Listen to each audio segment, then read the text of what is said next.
एक काठेवाडी माणूस मराठी शिवाजी महाराजांवरती पिक्चर करतोय.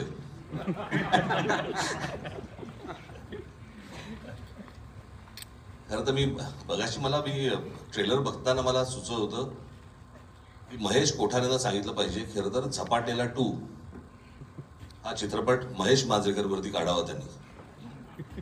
खरंच झपाटलेला आहे तो. म्हणजे तो कधीही भेटला तरी पण कोणत्या ना कुठच्या चित्रपटाच्या स्टोरीबद्दल बरं एक वेगळाच विचार घेऊन येतो.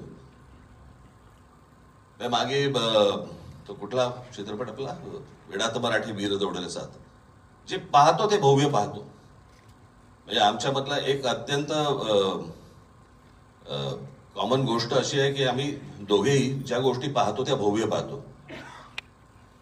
आणि शिवाजीराजे भोसले बोलतोय हा पहिला चित्रपट हा मुंबई, ठाणा, पुणा, नाशिक वगैरे या सगळ्या शहरांसाठीचा होता. हा चित्रपट ग्रामीण महाराष्ट्रासाठीचा आहे. आणि त्या महाराष्ट्राबद्दलच्या संवेदना जाग्या असल्याशिवाय असे चित्रपट घडत नाहीत. आणि आज शेतकऱ्यांबद्दलच्या अशा प्रकारे शेतकऱ्यांबद्दलचा विषय, शेतकरी आत्महत्याबद्दल यांच्याबद्दलचा विषय हा अशा प्रकारे मांडणं हा एक धाडस आणि वेगळाच विचार आहे. तो वेगळाच विचार करत असतो. आणि हेच त्याचं आत्ताचा ट्रेलर पाहून आपल्याला सर्वांनाच कळलेलं असेल, समजलेलं असेल.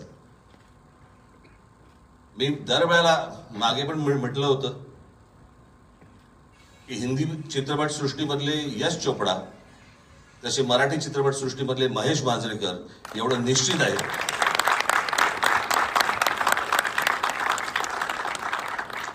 आणि याही चित्रपटाला मला असं वाटतं महाराष्ट्र प्रचंड उचलून धरेल अशी मला पूर्णपणे खात्री आहे. शिवाजी महाराजांवरती अनेक चित्रपट आले, लोकांनी आजपर्यंत उचलून धरले, परंतु ते खरंच शिवाजी महाराजांवरचे ऐतिहासिक चित्रपट होते जे मराठीमध्ये आले. हा वर्तमान आणि भूतकाळ यांच्या संगमावरचा एक अप्रतिम चित्रपट आज महेश मांजरेकर इथे घेऊन येत आहेत. मला असं वाटतं महाराष्ट्रातली मराठी जनता ही तसाच चित्रपट उचलून धरेल अशी मला आशा आहे, खात्री आहे. झी बरोबरच आहे आपल्या. तुम्ही काय ब्लॉकबस्टर घ्यायचेच ठरवलेले दिसत आहेत बरं का. त्याच्यामुळे सर्वांना मी महेश बरोबरच्या आत्ताच व्यासपीठावरती आहेत तेवढेच नव्हेत, याच्यामध्ये काम केलेली ही टिंगणी सगळेच जण आहेत, अनेक लोक याच्यामध्ये यांनी काम केलेलं आहे. त्या सर्वांना माझ्या मनपूर्वक शुभेच्छा. धन्यवाद.